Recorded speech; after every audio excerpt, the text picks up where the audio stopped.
channel to converse with us? So you can go on to our YouTube channel, search for Smooth 981 FM Lagos, and you'll see us live. You can also go onto our WhatsApp platform. WhatsApp number is 0809 All right, so who's going first? Devo has the first story here.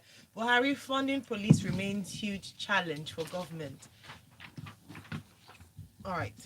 So Buhari says that President Mahmoud Buhari, yesterday described the funding of the Nigeria police as a huge challenge for government.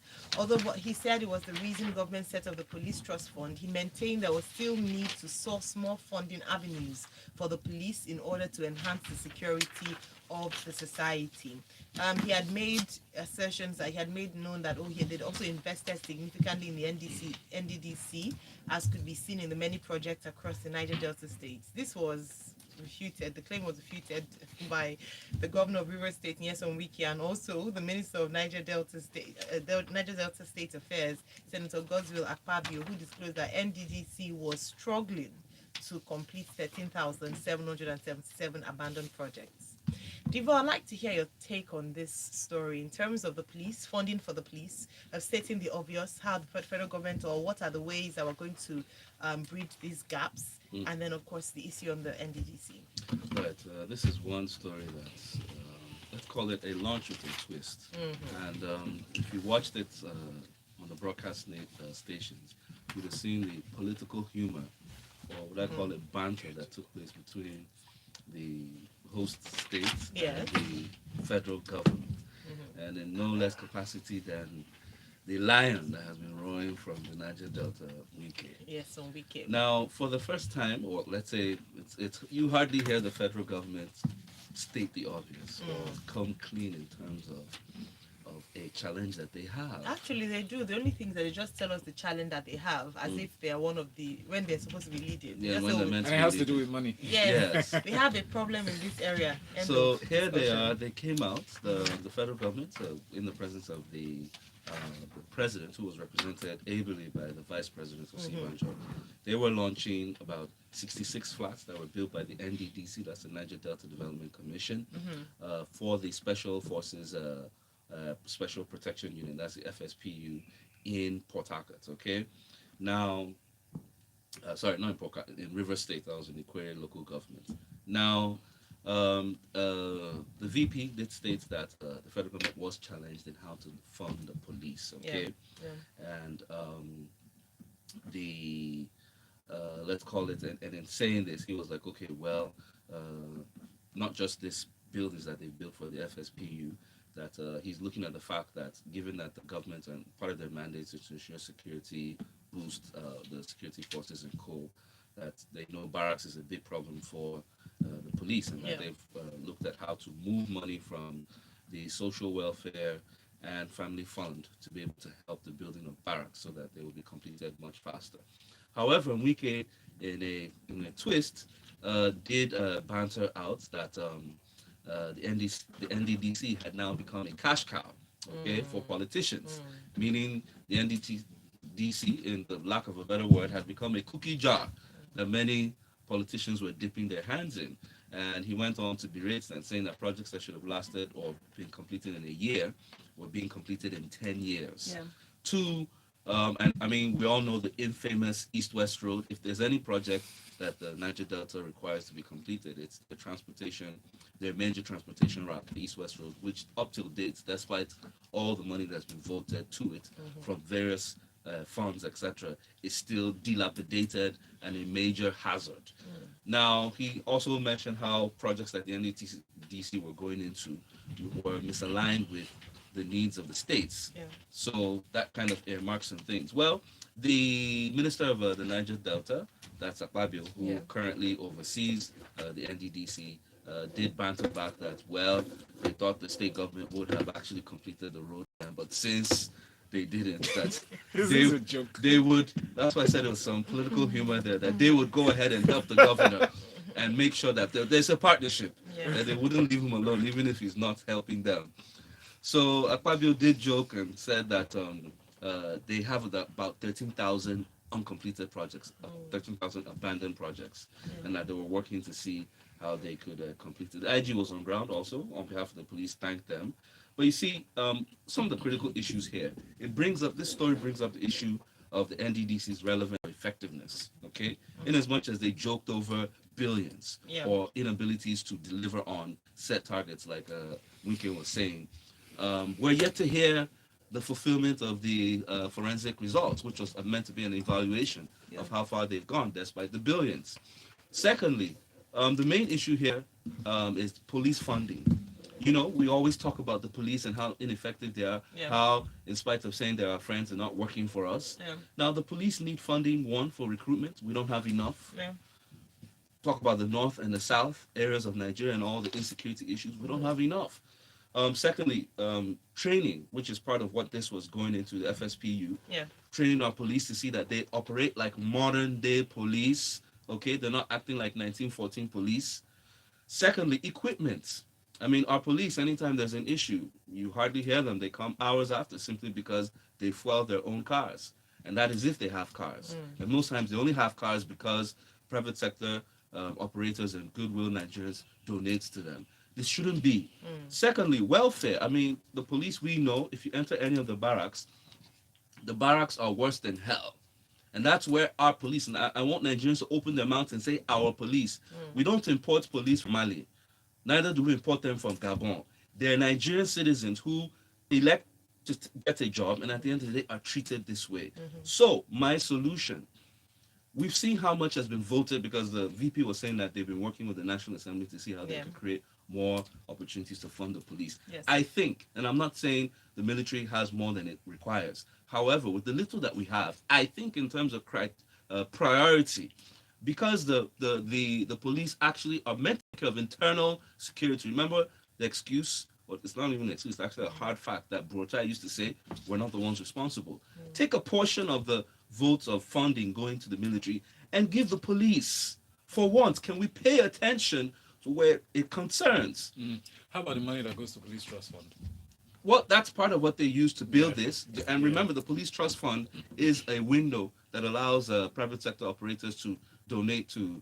I'm saying for an economy that heavily depends on private sector involvement and engagement in terms of revenue generation, I mean, don't you think that's more than enough? That's one. Two, isn't this one of the things that we're clamoring for during the NSAS protest? It's one of the points that we put forward to the federal government, and then it seemed like we're the enemy. No, like in every area, okay? That's why I'm saying that. The military, for a long time, and we know, obviously, because of the insecurity in the country, they've been given special attention.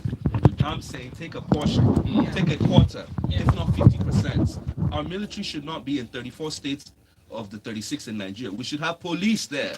But the military is underfunded, even in the fight against insurgents. I would rather have our police funded than our military. And Are you sure? Yes, because they actually are responsible for internal security around the perimeter of this country. All right, thank you very much. Let's hear your thoughts on this. You can share your comments on WhatsApp and on YouTube. Let's move on to our next story, Lakunle. 8 allegedly killed, 57 arrested as Shiites hold procession in Abuja. I don't know if you saw some of the video. I couldn't watch the videos to the end. You know, the video that had been trending on social media. It was such a gory sight. But about 8 persons were allegedly killed on Tuesday, that's yesterday, when members of the Islamic movement in Nigeria, also known as Shiites and security operatives, clashed in Abuja. The Shiites were observing their annual Arabain symbolic trek in the federal capital, causing heavy traffic gridlock. They say that they do this annually, and they would have done this in Nasarawa if not that they had been. They'd also, you know, where they would have done it has been destroyed by the police force. Please take us to this story, Lakunle. Right. So, few things. According to the spokesman of Islamic Movement of Nigeria, this report says that this event holds annually, the 40th day after the 10th day of Muharram, which coincides with the day the point of focus of the Shiite movement is actually about. A grandson of the Prophet Muhammad was killed in, I think that was earlier on in time. Okay, so they do this to mark the 40th day of that event. Right, so few things. One of them is I would think that I would want to think that this event happened because of the reputation of the group, in quotes, as being a troublemaking group. One. Two, that the rest of us people, the level of intolerance we also have for them because of the perception we have that they are troublemakers. Three, the value we attach to human life. Four, what is it in 2021, in the 21st century, just as Jivo just said now, that our police still operates like a 17th century police force? What do we need to train our policemen in crowd dispersal, if there's any reason to disperse a crowd without resorting to live ammunitions? Now, the thing about this is this, that the general perception is when you hear that the IMN are on the streets, the general perception is they are there to cause trouble. And we know the history of why they've consistently been on the streets, clamoring for the release of their leader, and which Zaki and his wife, which the court has granted them. So the options available to them was, one, not to hold it, two, to hold it, but with proper communication with security operatives, people in the neighborhood where it's going to hold.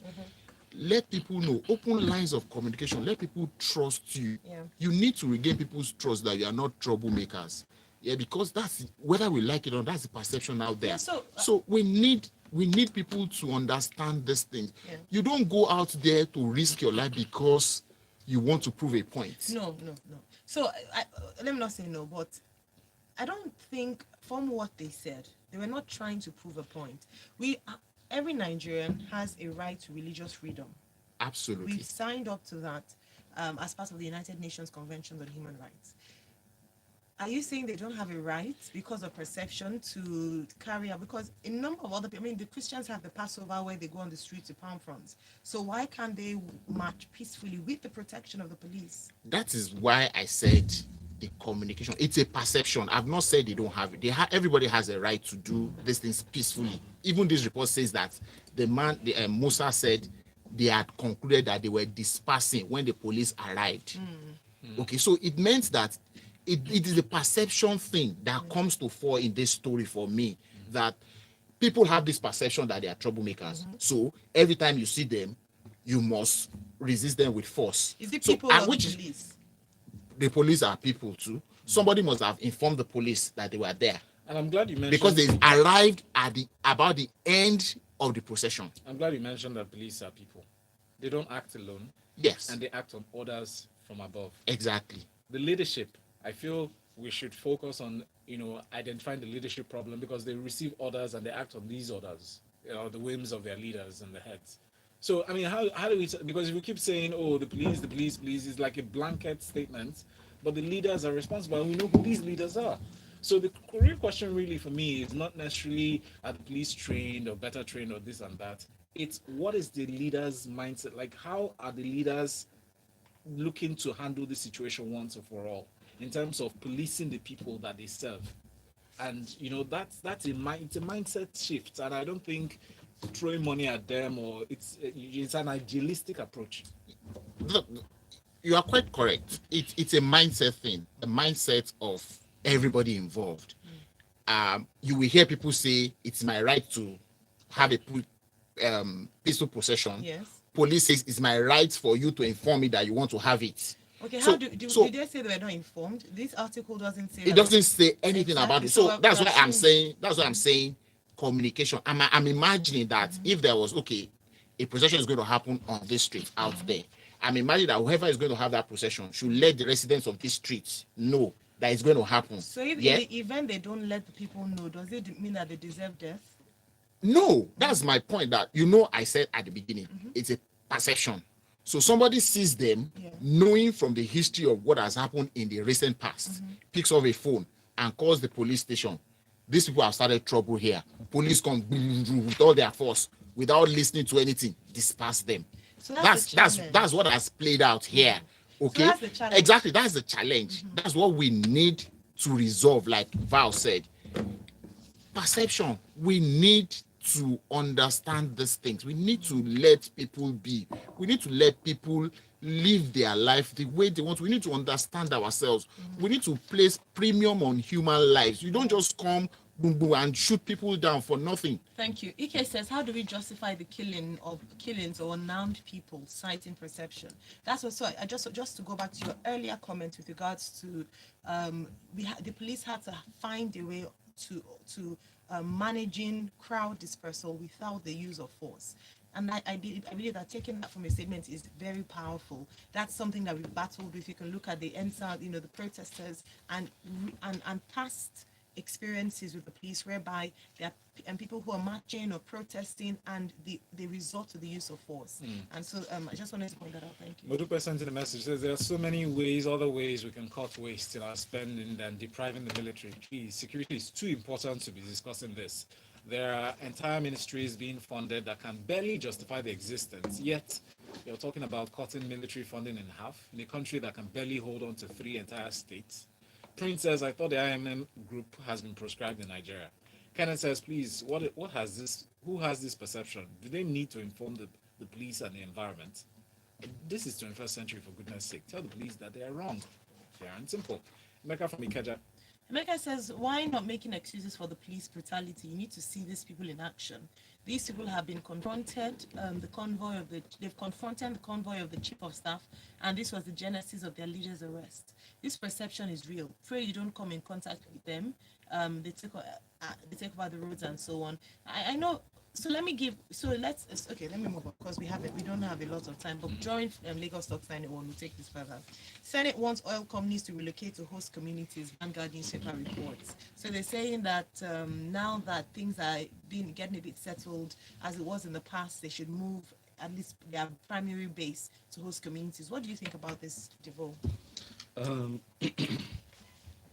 This was a resolution by the Senate, mandate to the ministry with its committees of upstream and downstream, working with the Presidential Implementation Committee on the PIA. Okay, they said that both multinational and Nigerian oil and gas companies should relocate the operational bases back to the host communities to ensure smooth operations.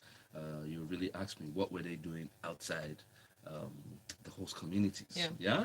Now we all know, and the Senate did acknowledge that not only with history, they've also asked the operators that the absence of these oil and gas operators within the areas where they should be operating was because of the years of militancy and insecurity, especially by the host communities who were quite hostile, who they said were quite hostile.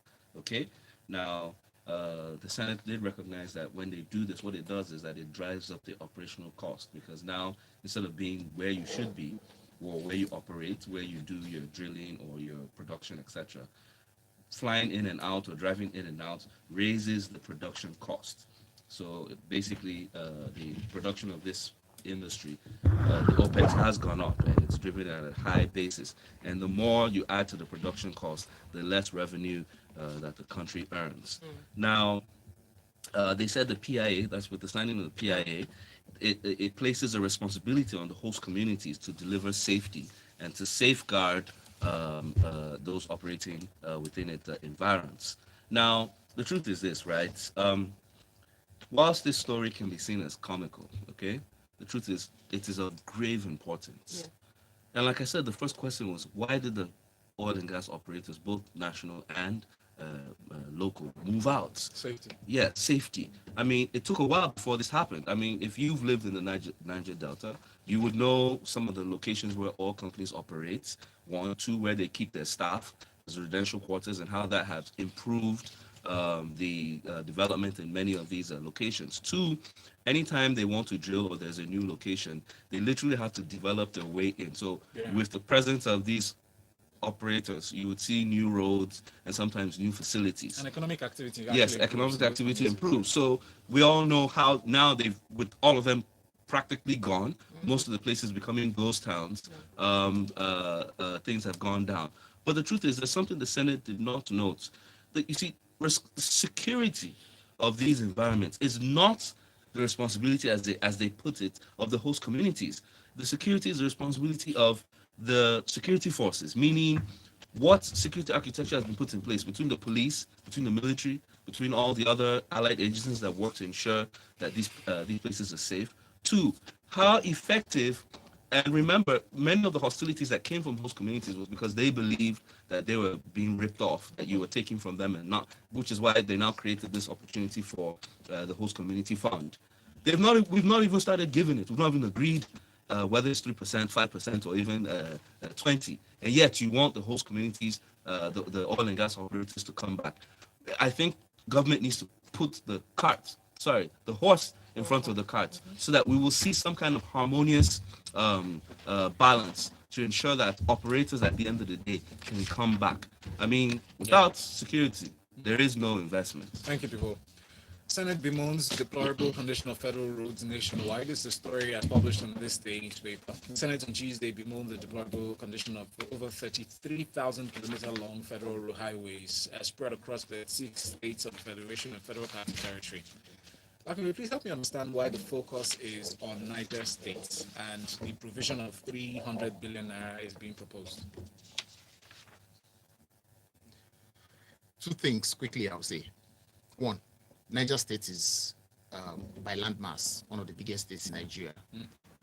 It's typically a link state between the south and the north. Two, it's one of the neighbors of the Federal Capital Territory. So on those two premises, I would say that, 300 billion naira might be a huge sum to look at, but when you look at the importance of Niger State in itself, it is the host to the biggest hydropower electric dam that we have. It hosts, I think the second one is also in Niger. Shiro Dam is also in Niger. So, and then it's a major food route, both back and forth. I think it's worth the investment. Whether it is over-invoiced or not is a different thing entirely, right? But it is important. It is also host to a Niger bridge. Yes. I think that they are building a second bridge around that place too right now. So the cost to all those things, if you add them up, might just be the reason for this.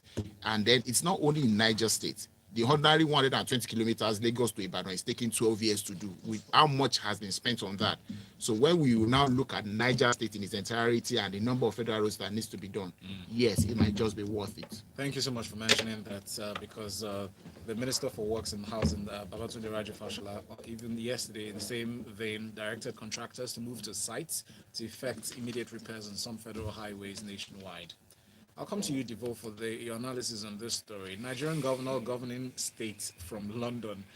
Governor Dakpo Abiodun has been singled out, as well as his deputy and the Speaker of the House of Assembly, Olakunle Oluomo, said they've been out for a week. Usually, the Constitution requires for you to see pass to the national, the state assembly, but this wasn't done. There were speculations around his health, whether that was the reason, leaning from his principle, but that's been disputed. But what are your thoughts regarding this position? Guess who's coming to London? Carolina. Well, you see, Ogun State has a London operating chief executive, going by some investigative reports from the Premium Times. And like you said, they did note that the governor, Dakpo Abiodun, his deputy, and the speaker, the big three, were away. Now, it did state that the speaker actually did go to New York for the 76th UNGA, as United Nations General Assembly, on behalf of the Southwest Assembly. So let's even say the speaker was on official assignment. However, yes, he's excused. But on asking the Commission of Information, he said that the governor was away on official assignments. I would really think at that level it should be a bit more detailed, and maybe one or two other people would actually know what the governor was doing outside. Now, when asked where was the deputy, he said, well, he could not ascertain. There's just something funny about elected officials not having reasons for where they are.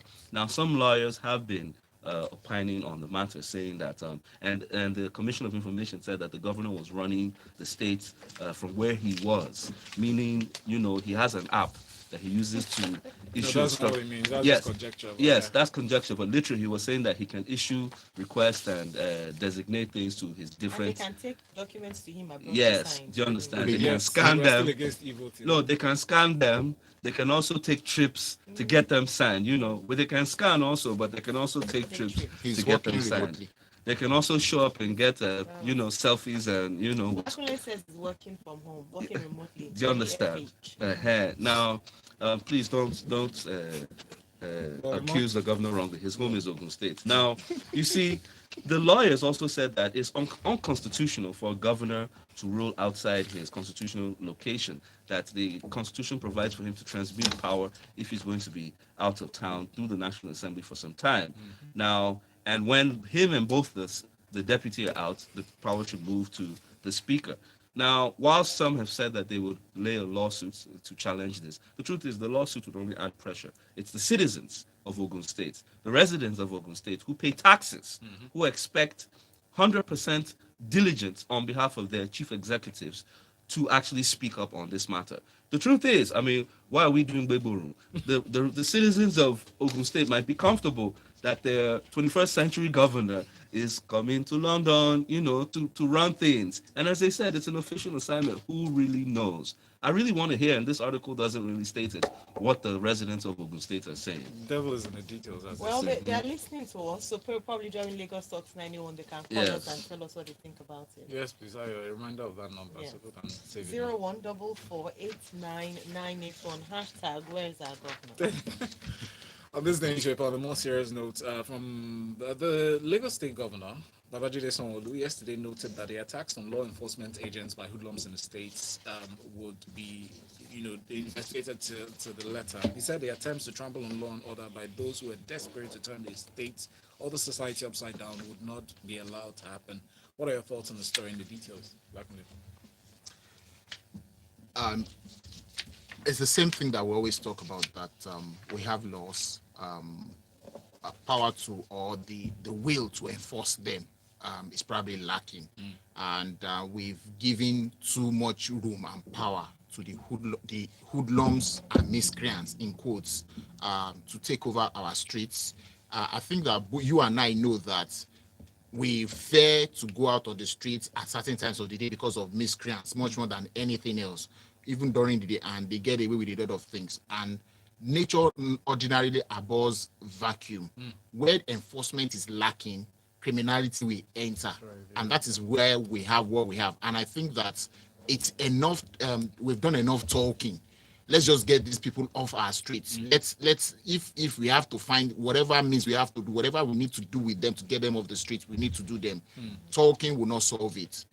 What predicated this statement is the loss of the chief superintendent of police, Kazim Abonde. He was killed on the 23rd of September in Ajao Estate by yet to be identified hoodlums.